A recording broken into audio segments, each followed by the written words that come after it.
Welcome to Kenton's videos. Enjoy the video. You begin by confirming identity and intent. This matters because many cancellations are irreversible. First, gather the POC card number, a government photo ID, and your account PIN. Then, access the issuer's online portal or prepare the cancellation form. Do this now, while details are fresh. Once you have the form open, choose whether you want a temporary hold or a permanent cancellation. This choice changes required fields and processing time, so make it deliberately. Now you fill and verify all required fields carefully so the issuer accepts the request. Enter your full legal name, card number, cancellation reason, and the effective date.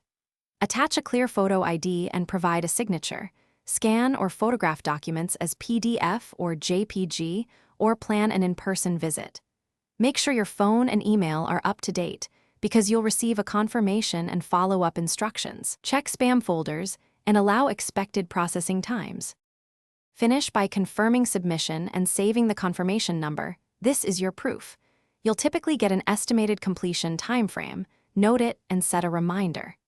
If the issuer rejects the request, ask for the specific reason in writing and what documents will resolve it.